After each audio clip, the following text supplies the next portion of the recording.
Hi students, welcome to my Hindi language class. बच्चों, आज हम हिंदी भाषा के अंतर्गत पाठ 8 समास के बारे में जानेंगे। बच्चों, जैसा कि हमने अपनी पिछली वीडियो में समास के बारे में पढ़ा, समास क्या है, समास के कितने भेद होते हैं, समास तत्पुरुष समास क्या है, तत्पुरुष समास के कितने भेद होते हैं। आज हम पढ़ेंगे कर्मधारय समास के बारे में। तो आइए जानते हैं कर्मधारय समास किसे कहते हैं।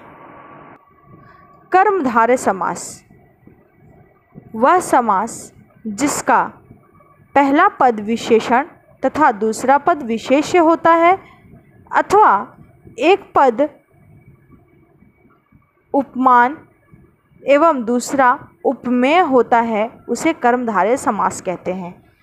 बच्चों, इसमें जो पहला पद होता है या तो विशेषण और विशेष्य होता है, पहला पद विशेषण और दूसरा पद विशेष होता है, या तो किसी की उपमा दी जाती है, उपमा और उपमेय होता है।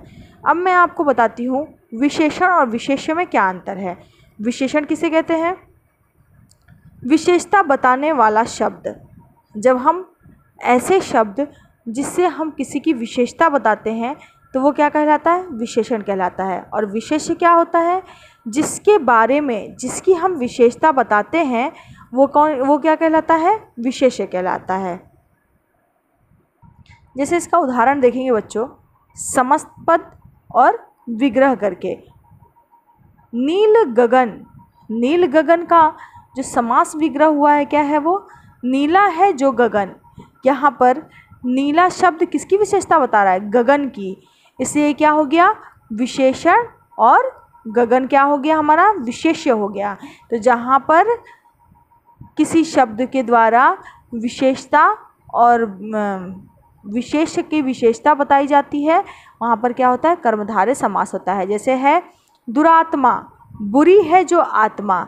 यहाँ पर आत्मा की क्या हो गई? बुराई हो रही है ना, बुरी आत्मा बताया जा रहा है। तो ये हमारा क्या हो गया? विशेष्य हो गया, और ये हमारा क्या हो गया? विशेषण हो गया। तो ये हमारा कर्मधारय समास हो गया। महादेव, महान है जो देव, वो क्या कहलाएंगे? महादेव कहलाएंगे। तो यहाँ पर देव की विशेषता क्या है? महान।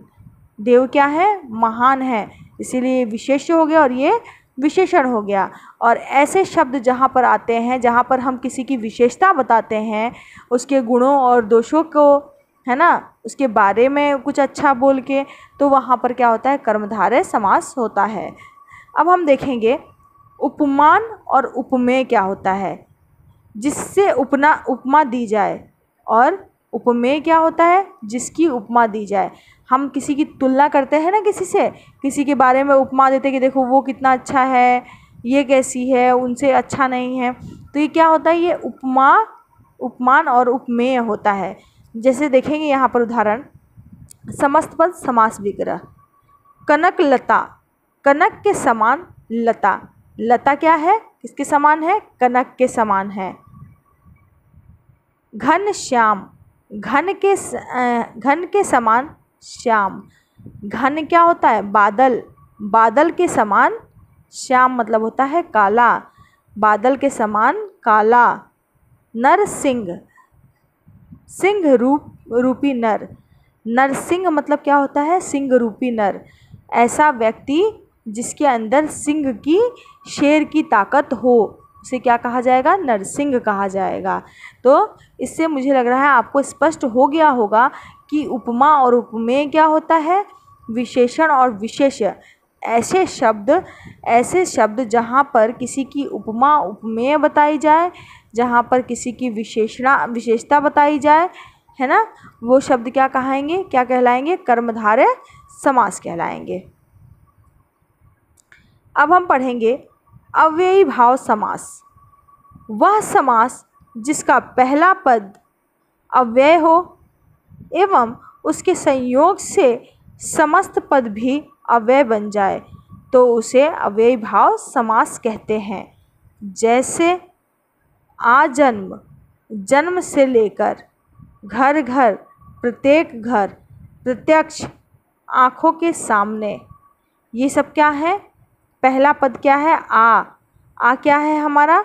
अव्यय है। घर घर अव्यय है। प्रत्यय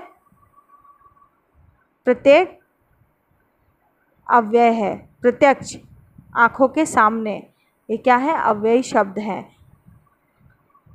और जब यह इनका समास विग्रह होता है तो जो सारे शब्द होते हैं वो क्या बन जाते हैं? अव्यय बन जाते हैं। अब है हमारा द्विगु समास। द्विगु समास क्या होता है? वह समास जिसका पूर्व पद संख्यावाचक विशेषण होता है तथा समस्त पद समाहार या समूह का बोध कराता है, उसे द्विगु समास कहते हैं। जैसे उदाहरण देखेंगे बच्चों, समस्त पद विग्रह, पंचवटी, पहला पद क्या है? जो पूर्व पद है वो संख्यावाचक है। वटी, 5 वटों का समूह। वटी मतलब क्या हो गया? वाटिका, मतलब पंचवटी मतलब जहाँ पर 5 वाटिकाओं का समूह हो। शताब्दी, 100 साल का समूह। शताब्दी, सत जो है ये हमारा क्या हो गया? संख्यावाचक हो गया। और 100 साल का समूह क्या हो गया? समूहवाचक हो गया। 100 साल एक साथ जोड़ के क्या बना? शताब्दी बना। तो पहला शब्द संख्यावाचक है और दूसरा है वो क्या करा रहा है? किसी समूह का बोध करा रहा है, इसीलिए क्या है? द्विगुण समास है, जिसके अंदर 2 गुण पाए जाएं। दोपहर, दो पहरों का समूह, समाहार, 2 पहरों का समाहार। दोपहर, 2 क्या है? संख्यावाचक है। और पहरों का समाहार मतलब एक साथ 2 पहरों को एक साथ मिलाया गया है, समाहार हुआ है, तो ये क्या हो जाएगा? हमारा द्विगु समास हो जाएगा। अब हम पढ़ेंगे, अब एक और उदाहरण देख लीजिए। अष्टाध्यायी, 8 अध्यायों का समाहार। अष्टाध्यायी, अष्टाध्याय मतलब क्या हो गया? 8 अध्यायों की पुस्तक, जिसमें कि 8 अध्याय हो, उसको क्या बोलेंगे? अष्टाध्यायी। 8 अध्यायों का समाहार, ऐसी पुस्तक जिसमें 8 अध्यायों को एक साथ मिलाकर लिखा गया हो। तो अब हमारा पढ़ेंगे द्वंद्व समास। जिस समास के समस्त पदों में दोनों पद समान हो वहाँ द्वंद्व समास होता है। इस समास में दोनों पद को मिलाते समय मध्य स्थिति योजक लुप्त हो जाता है। जैसे देखेंगे, अन्न और जल, अन्न और जल दोनों जो हैं वो क्या है? अभी मैंने आपको बताया था इस समास में समान है, जितना इम्पोर्टेंट अन्न है उतना ही इम्पोर्टेंट जल है। तो जब हम इसका विग्रह करेंगे तो क्या हो जाएगा? अन्न और जल। द्वंद्व, जहाँ पर दोनों में योजक, योजक तो पता है ना आपको क्या होता है? और योजक का चिन्ह क्या है? और, एवं, अथवा, ये सब योजक के चिन्ह होते हैं। तो अन्न और जल, राजा, रंक, राजा भी अपनी जगह पर महत्वपूर्ण है और रंक भी। तो राजा और रंक, भला बुरा, भला और बुरा। अब पढ़ेंगे बहुव्रीहि समास। जिस समास के समस्त पदों में कोई भी पद प्रधान ना हो बल्कि दोनों पद मिलकर के किसी तीसरे पद की ओर संकेत करते हैं, वहाँ बहुव्रीहि समास होता है। उदाहरण देखेंगे बच्चों। देखिए, बहुव्रीहि समास में कोई भी पद प्रधान नहीं होता है, लेकिन जब हम उसका समास विग्रह करते हैं तो इससे जो शब्द बनता है वह किसी न किसी की विशेषता, किसी न किसी की ओर संकेत करता है। जो कि जैसे देखेंगे, गजानन, गज से आनन वाला, गज से मतलब गज के समान आनन वाला। कौन है? किसको कहा जाता है गज के समान आनन वाला? भगवान गणेश को। चतुर्भुज, चार है भुजाएं जिसकी, किसकी चार भुजाएं होती हैं? भगवान विष्णु की। मुरलीधर, मुरली धारण करने वाला, कौन है मुरली धारण करने वाला? भगवान श्री कृष्ण। तो इस समास में क्या हुआ? जब समास विग्रह हुआ तो जो ये शब्द एक साथ मिलकर जो नए शब्द बने, समस्त पद बना, ये किसी न किसी की ओर संकेत कर रहा है। तो ये क्या हो जाएगा? हमारा बहुव्रीहि समास हो जाएगा।